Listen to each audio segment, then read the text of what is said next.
Gen Z को लेकर देश की सियासत गर्मा गई है। बीजेपी सांसद निशिकांत दुबे ने राहुल गांधी पर भारत में गृह युद्ध को भड़काने का आरोप लगाया है, जिस पर पलटवार करते हुए झामुमो प्रवक्ता धीरज दुबे ने कहा कि बीजेपी झूठी खबर फैलाने में माहिर है। ऐसे लोगों को ऐसी अफवाह फैलाने में मजा आता है। जो लोग पहले बीफ रोकने की बात किया करते थे, वही लोग आज वैसी कंपनियों से चंदा लेते हैं। आपके करतूतों को राहुल गांधी जी देश की जनता के सामने रखना शुरू कर दिए हैं, यहाँ की युवाओं को अवगत कराना शुरू कर दिए हैं, तब आपको परेशानी होने लग रही है। यही सोशल मीडिया पर जब सवाल होने लगा, आपके खिलाफ ट्वीट हो रहा है, आपके खिलाफ पोस्ट हो रहा है, आपके खिलाफ ट्रेंड्स चलाए जा रहे हैं, तब आपको ये परेशानी होने लग रहा है। तो जनता तो सवाल पूछेगी कि आप सत्ता में हैं, आपने जो वादा किया था क्यों पूरा नहीं किया। तो आप कह रहे हैं कि जेनजी को भड़काया जा रहा है। जेनजी अब जागरूक हो रहा है और जो आपके प्रपंच थे उसको समझ गया है और अब आपसे सवाल करना शुरू कर दिया है।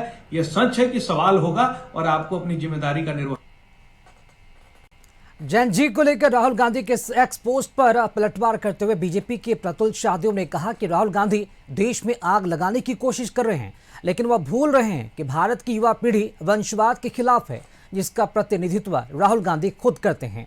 उन्हें पता है कि प्रजातांत्रिक तरीके से सत्ता में आ नहीं सकते, तो वह अब युवाओं को भड़काने की कोशिश कर रहे हैं, जो कि बहुत ही दुर्भाग्यपूर्ण है। राहुल गांधी ने भारत में जो जैन जी को आह्वान किया है, ये कहीं ना कहीं गृह युद्ध में भड़काने की साजिश है।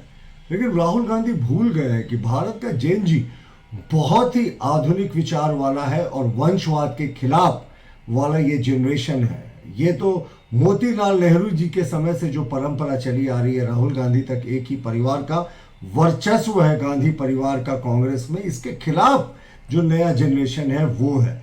लेकिन जो सत्ता में सीधे तरीके से काबिज नहीं हो सके राहुल गांधी, तो अब वो लोगों को भड़का रहे हैं, युवाओं को भड़का रहे हैं कि संविधान की रक्षा करें, और वो एक तरीके से देश में आग लगाने का काम कर रहे हैं। जो कि जनजी को लेकर राहुल गांधी के पोस्ट पर बीजेपी ने पलटवार किया, तो कांग्रेस के राकेश शर्मा ने कहा कि वोट चोरी सामने आने पर भारतीय जनता पार्टी पूरी तरह से बौखला गई है।